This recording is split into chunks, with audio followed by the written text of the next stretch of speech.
Halo guys, selamat malam. Ketemu lagi nih. Assalamualaikum warahmatullahi wabarakatuh. Terima kasih yang udah klik video ini. Malam ini saya udah selesai kerja. Alhamdulillah saya selesai kerja itu jam 8 malam. Karena jaga kakek itu nggak terlalu maafan ya guys, alias nggak terlalu repot. Jadi bisa lebih banyak waktu santai. Nah, di video ini saya pengen sharing ke kalian, eh, pengen berbagi pengalaman kisah tentang saya. Kenapa saya bisa jadi asisten rumah tangga yang sama sekali bukan cita-cita saya. Sebelumnya eh, saya mau memperkenalkan dulu keluarga saya. Saya hidup dari keluarga nggak terlalu kaya-kaya banget sih, tapi juga nggak terlalu kekurangan banget sih. Alhamdulillah ibu saya seorang kepala sekolah SD dan ayah saya seorang kepala pos bagian PT Pos Indonesia Persero. Ya, kalau misalkan dilihat dari background orang tua saya, semuanya adalah pegawai sipil. Jadi sangat tidak mungkin untuk saya bisa bercita-cita menjadi seorang PKW. Sama sekali nggak ada di pikiran saya. Singkat cerita, saya lulus SMA 2008. 2008 saya mulai daftar ke universitas. Waktu itu saya daftar di Solo, Jawa Tengah, Universitas 11 Maret, dan saya ngambil administrasi negara waktu itu.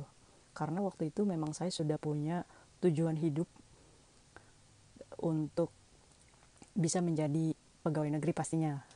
Karena bagaimanapun kalau misalkan pegawai negeri kan dari kasat mata kan kita ditanggung masa depannya oleh pemerintah, kita juga dapat tunjangan askes alias kartu kesehatan. Jadi kalau misalkan dari segi kesehatan, gaji per bulan itu kan udah pasti ya. Singkat cerita, saya juga sudah diterima di Universitas 11 Maret waktu itu. Jadi saya pindah ke Solo, sudah mengikuti 2 semester di sana. Saya ditelepon orang tua saya. Waktu itu ibu saya berharap kalau misalkan saya pengen dicoba untuk masuk Polwan alias polisi wanita waktu itu. Cuma karena tinggi saya itu kurang, jadi saya memberikan pengertian kepada ibu saya kalau misalkan eh, kalau begitu kita daftar Kowad aja bu. Kowad itu Komando Wanita Angkatan Darat. Jadi saya waktu itu daftar Kowad. Saya juga lagi proses kuliah tuh waktu itu. Cuma saya bilang sama ibu saya, karena saya ini tidak berani membantah, jadi ya sudah, akhirnya saya mengambil cuti kuliah waktu itu dan saya mulai mengurus berkas untuk daftar Kowad, Komando Wanita Angkatan Darat. Tesnya itu cukup panjang, lumayan panjang tesnya, hampir 1 tahun. 1 tahun itu dari tes fisik, interview, psikotes, semuanya itu dilalui selama 1 tahun. Dan waktu itu saya mendaftar Kowad di Korem, di apa di kantor tentara yang bagian wilayah. Jadi kuota untuk wanita itu sangat terbatas. Akhirnya saya gagal di Pantauhir. Pantauhir itu pantauan terakhir. Setelah melewati ujian itu kita ada yang namanya Pantauhir. Jadi hanya dipilih beberapa untuk maju ke pusat. Karena saya waktu itu daftarnya di daerah, otomatis ya saya jujur aja kalah backingan, kalah yang bawa. Karena waktu itu saya percaya kalau misalkan saya daftar tentara itu bisa murni. Akhirnya setelah terjadi seperti itu, ibu saya nggak patah semangat guys. Untuk tahun depan saya disuruh daftar lagi. Akhirnya kuliah saya terbengkalai. Ya sudah, saya fokus untuk daftar di angkatan kedua laginya. Nah waktu itu saya langsung daftar ke provinsi. Saya daftar ke provinsi langsung. Dan lagi-lagi guys, lagi-lagi saya gagal di Pantauhir. Saya sudah kumpul dengan teman-teman dari seluruh Indonesia, karena pantauan terakhir itu ya pantauan terakhir. Akhirnya juga saya bukan jalannya di situ. Akhirnya dari kejadian itu ibu saya ngedrop dan sakit, gula darahnya mulai ngedrop, dan ayah saya juga kebetulan punya penyakit juga. Kebetulan dua-duanya sudah pensiun ya guys, sudah pensiun. Mereka berdua ngedrop, ya saya tetap melanjutkan hidup. Jadi akhirnya saya bilang ke ibu saya, ya sudah bu, kalau kayak gitu saya mau daftar di universitas daerah aja, di universitas daerah saya. Kebetulan saya asalnya dari Indramayu, Jawa Barat. Waktu itu saya daftar di Unwir.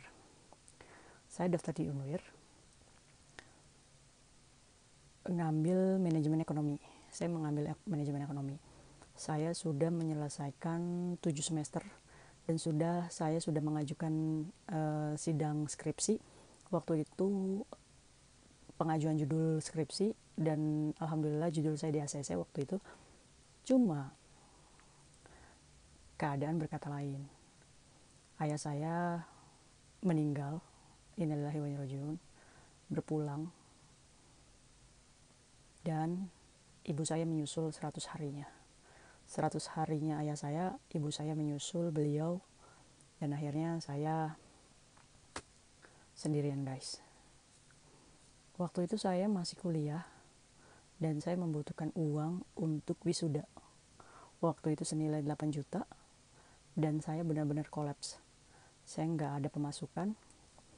Sembari saya kuliah, saya juga kerja sebagai COD handphone. Waktu itu zamannya COD handphone guys. Jadi ada yang jual handphone, saya jual lagi. Dan itu setiap hari saya anak jalanan, muter-muter pakai motor. Cuma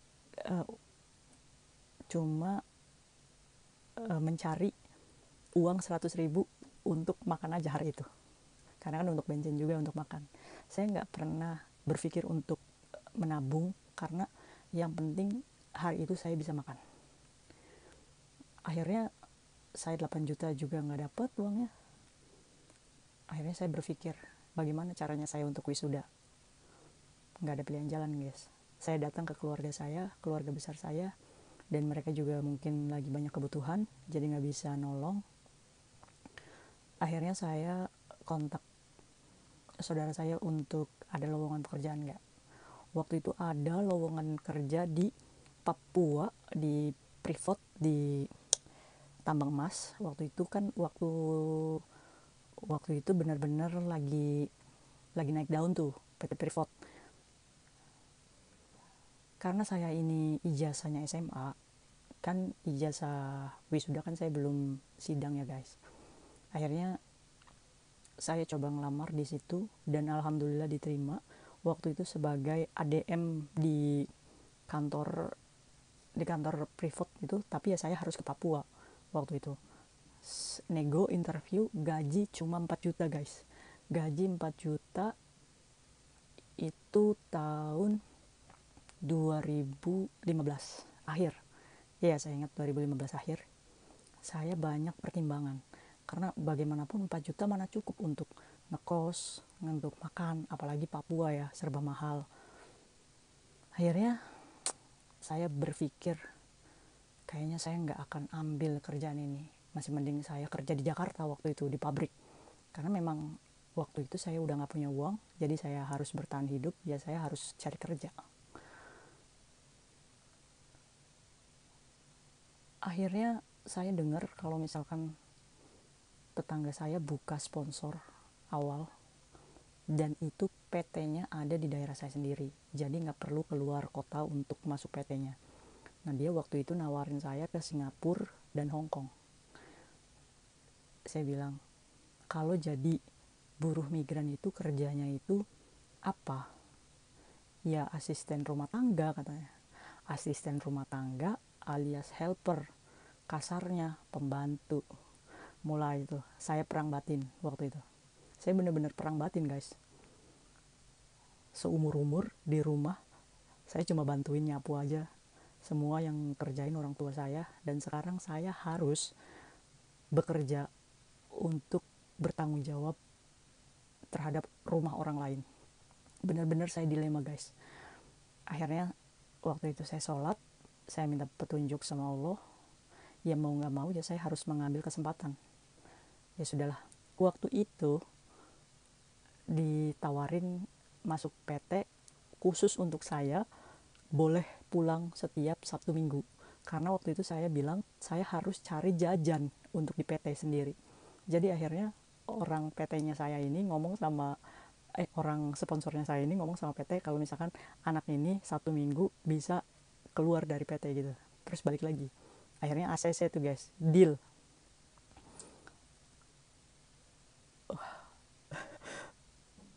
Pertama kali datang ke PT, saya bawa baju satu tas ransel itu kayak bener-bener mau touring.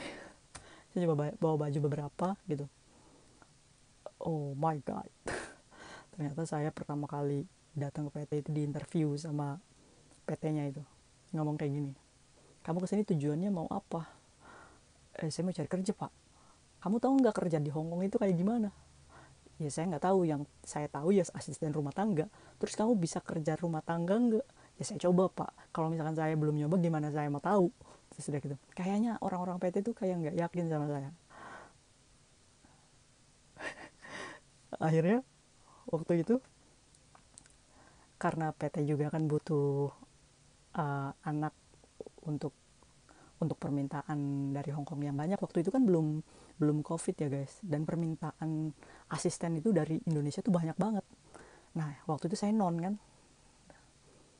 saya harus belajar bahasa, saya harus bergaul sama ibu-ibu di situ, mbak-mbak. Pokoknya ya saya masuk masuk ke dunia di mana saya belum pernah merasakan seumur hidup. Alhamdulillahnya orang tua saya mengajarkan saya itu untuk selalu rendah hati. Jadi dalam jiwa saya juga nggak ada sedikit pun sombong atau menganggap rendah orang lain, nggak ada. Alhamdulillah saya diterima baik di situ. Ya, saya mulai belajar ya karena kebetulan saya juga suka belajar, jadi bahasa saya itu cepat untuk belajar. Singkat cerita, ya saya udah aktivitas tuh di PT itu. Ya sebagaimana kalian merasakan di PT kayak gimana. Cuma waktu itu saya dapat keberuntungan lagi guys. Ada guru saya yang bawa anak dua, itu kan anak rantau. Nah anaknya itu masih SD, yang satu kelas 5, yang satu kelas 3 SD. Nah anaknya itu deket banget sama saya.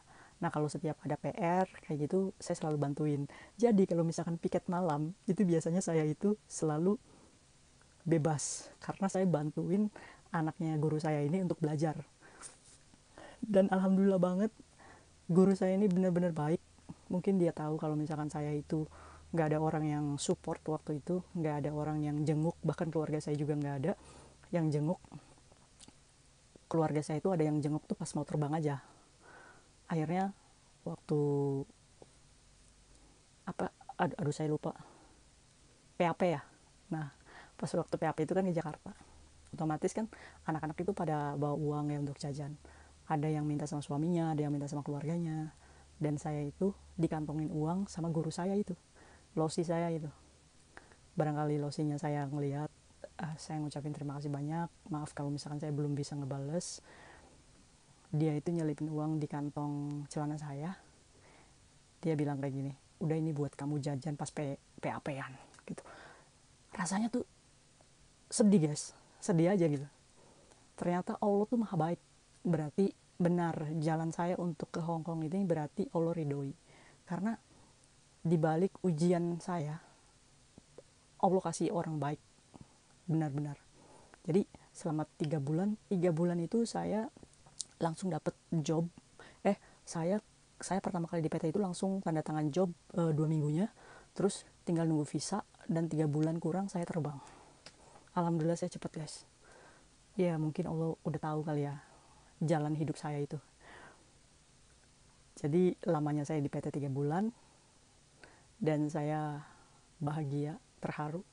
Sampai detik ini saya nggak lupa momen itu, dan saya juga nggak akan pernah lupain. Kalau nanti saya pulang ke Indonesia, saya pasti datang ke PT saya lagi. Saya juga pasti nemuin orang-orang yang udah baik sama saya. Mungkin video kali ini saya ceritanya sampai masuk PT aja dulu ya guys. Nanti kita lanjut next vlog lagi. Makasih yang udah dengerin saya cerita. Semoga kalian tetap semangat, jangan pantang menyerah, karena Allah itu nggak tidur, Allah itu ada, dan yakin kalian bisa, dan jangan pernah takut untuk merantau. Terima kasih ya guys yang udah dengerin saya nih. Jangan lupa subscribe. See you next video. Bye bye.